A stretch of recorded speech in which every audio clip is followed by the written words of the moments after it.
My mother-in-law came to the delivery room even after I begged to not have visitors, and it turned my whole family against me, but it turns out that my husband knew she was coming the whole time, so I banned him from coming to the birth of our second child. Hi all. This is really fresh and I am currently still very emotional from it all. Please forgive me if it seems like I am rambling. I'm also excluding the majority of the background because I don't want to distress myself further. I am due to give birth to my second child any day now. I'm a little worried that all my emotions from today may send me into labor. Not ideal. My partner, I use the word loosely because I'm not really sure if I want him to be that, has a narcissistic, abusive mother. She is a vile woman. She tormented me during my first pregnancy and postpartum. My partner cut her off then, and for the most part, I had peace. She has slowly been worming her way back into our lives. I never hated her until she made me feel like I was less than a human. My partner is overly defensive about her, partially because he is in denial about the emotional abuse and neglect he experienced growing up. She is the cause of a lot of our disagreements. I just found out that my partner has been deliberately withholding information from me. One of the major factors that lead to me resenting his mother was the fact that she turned up at the hospital after I had given birth. She made her way to my ward and into my room, knowing it was against my wishes to have any visitors. She had argued with me about it for months. It turns out he knew she was coming. He knew and didn't say anything. He told me less than an hour ago. I am so hurt by him. I feel betrayed. My family were incredibly angry with me because they thought I prioritized my in-laws over them.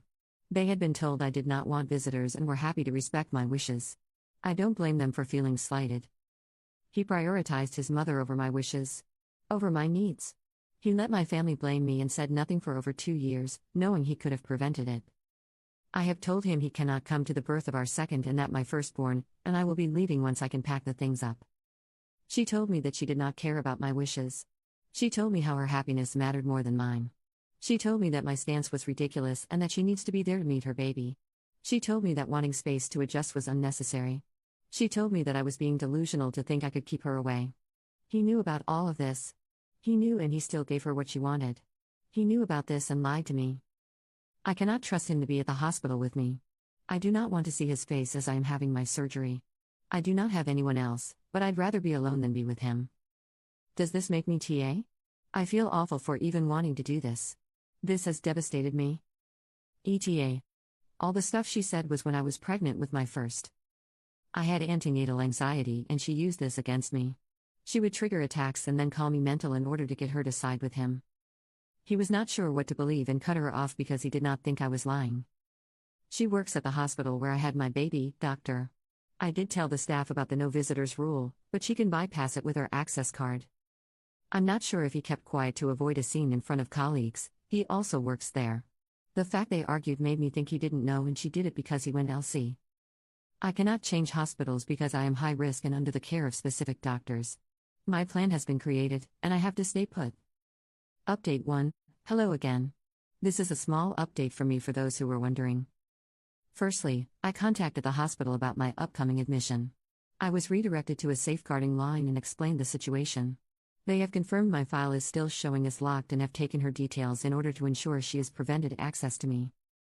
I'm not sure if this will guarantee she stays away, but if she doesn't, I will not be accountable or to blame for the consequences of her actions. Secondly, I did contact the hospital about the previous incident. They are being shifty to say the least. They do not want to take the complaint because I should have contacted them there and then, which I have already explained. It was then that they did not want to take it because a member of staff was involved and that wasn't what they deal with. I have been sure to get their refusal in writing. I was passed around to various other departments. One has agreed to look into the previous incident if she violates my request a second time. Thirdly, I have spoken to my lawyers about quite a few things. I have sent everything to my lawyer. I cannot disclose them on here, but now everything is being set in motion. Finally, this is the update that will get a lot of backlash from most of you. My mill has my hospital date. She sent a message stating that she found it out from someone she works with. They were named in the message. I'm not entirely sure why that person had it to begin with. There was also a mention of how she will already be working on that day. You can pretty much guess where this is going. I cannot do anything about it this weekend, but I will be contacting the hospital and my lawyers on Monday. I'm not sure if I missed anything. My brain is sleep deprived right now. I'll add it if I am reminded or suddenly remember. Edit to add. I knew I forgot something. My aunt is trying to swap her shifts at work to be with me. My issue is that I do not really want anyone with me during the actual surgery. The only person I would want there is my partner. Right now, still a massive no for me, and he is respecting that. My mother would faint. She couldn't even look at the pictures of my firstborn if he had not yet been cleaned up. Post-surgery, I won't be able to walk and will be a sitting duck. This is when my Mill is most likely to make her appearance. I hope she has sense enough to stay away this time, but I am a realist. She will try to come no matter what. I am mostly concerned about not having anyone around because I know I will want to shower at some point, but I won't be able to if my baby is not supervised. I will have 2 private nurses, but I know they are not people I can realistically trust to confront my Mill if I am not present. Some have suggested doulas. I started to look into it yesterday and will continue to research before the weekend is over. I am really disheartened about having to compromise on my boundary. My child is more important to me, and for their sake I will do what I have to. Edit 2.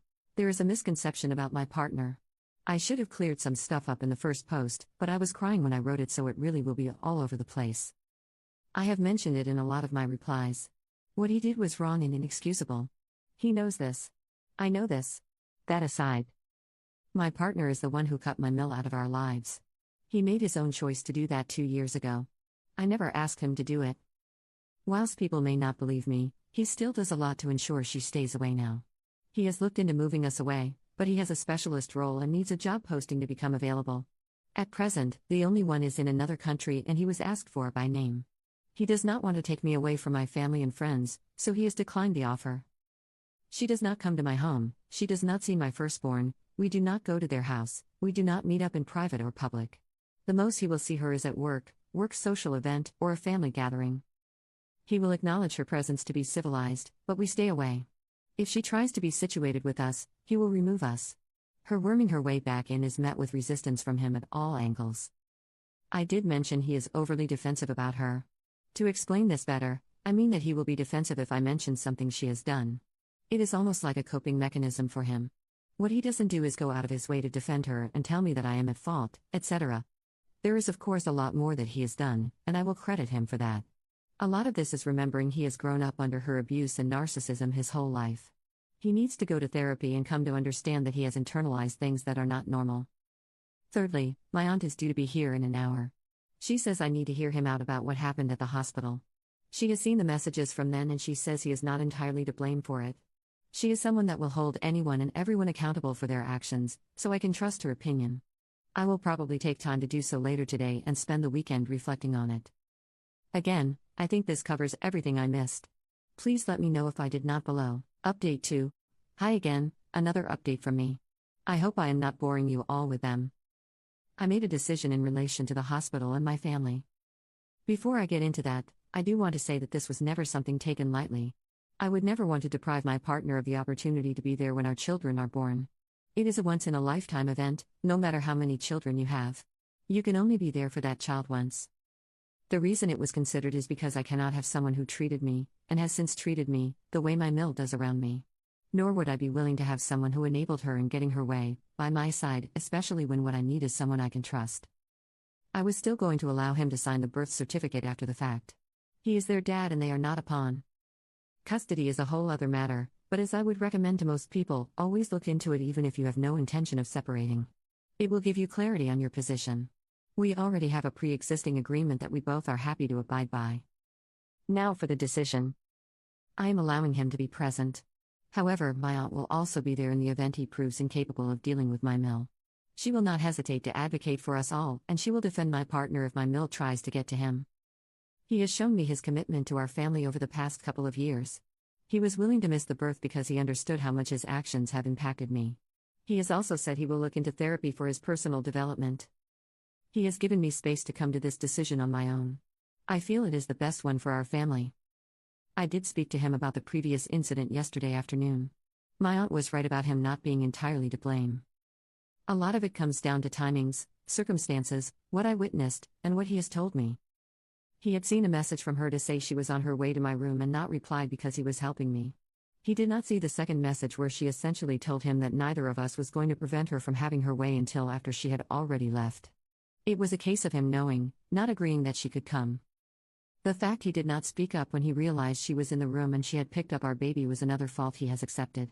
However, he did leave to confront her after a nurse arrived to take over. With this, I would be a complete monster to keep him away. He is and will continue to be my partner. I never blamed him for my Mill's actions. She deserves to, and will be held accountable for herself. Yes, he lied to me by keeping quiet. Yes, he deceived my family by not correcting them and letting me take the blame. He has said he will speak to them and accept the consequences of his actions. My Mill decided to contact me directly yesterday evening. I did have her blocked for calls and texts. It seems I forgot about an app. It has been rectified. Safe to say I have a lot to update my lawyers with. My partner is aware of what I am doing and fully supports it. If you're disappointed in my choice, that is fine. I'm the one that will have to live with it. Also, if this makes little sense, please forgive me. I am quite drained. Update 3. Hi all, this is a small update. If it reads badly, I do apologize. My medication makes me drowsy and I have to retype some words. I wanted to do it whilst I have this free moment. I'm finally home from the hospital now. I'm so glad to be back because I found myself to be somewhat on edge and anxious the entire time I was there. Things went far better than last time. There were a few complications with the drugs they gave me, so I was quite out of it for most of the first day. Thankfully, I had a lot of assistance and was pretty much fully catered to. I did not even change a single nappy. My partner came into the theater with me. I'm so glad he was there for the birth of our baby. The smile on his face is something I will always cherish, and he was a huge support to me the whole time, though I think he was more nervous than I was. My aunt was very much a security guard the entire time. My partner couldn't stay with me because of our firstborn, so she stayed in his place. I did not manage to sleep due to discomfort and feeling unwell, but it was nice to have some company. I don't know if my Mill did try to come to theaters or the ward. My aunt said she cannot be sure, but she did see someone that looked like her through a glass window to the main ward. Even though she wasn't seen, word travels fast in a hospital. As I was brought into recovery, someone mentioned that my Mill was telling people she was sad that she was not allowed to visit baby's name. I do not know what they were hoping to achieve by passing on this message. I'll be honest, it made me cry. My baby was not even an hour old at this point, and she was still making everything about her. I'm always the bad guy for wanting peace. I feel like a happy day is permanently soiled for me. My partner did leave to address her after he heard the comments. He told me she wouldn't be saying anything else, and I did not hear anything else from anyone. Before anyone asks, no, he did not take his phone to show her photos. All the photos were taken on my phone and he left his with me. I did unblock her before being admitted in case she sent me anything else. I was concerned that she would message me directly and then turn up, claiming I was aware. She sent me nothing. She messaged me the next day to ask some questions. I ignored them and she said nothing more. I know she worked an additional day there, but my aunt says she did not see her. I know she was told to stay away from me. I have not heard anything since being home. Fingers crossed it stays this way. Still early days and the hospital is being dealt with for all the other stuff. Thank you for all the well wishes from my previous posts. I'm sorry if I did not respond to you directly, but I still appreciate you. Commenter. Why do people act like hospitals are gossip circles? Like, oh by the way, your Mill is devastated she couldn't see baby, okay? What do you want me to do with that info while I'm still bleeding? Commenter 2. I bet the hospital heard that lawyers were involved and made sure she was kept, at the very least, out of the room, otherwise I think we hear a different story from the aunt.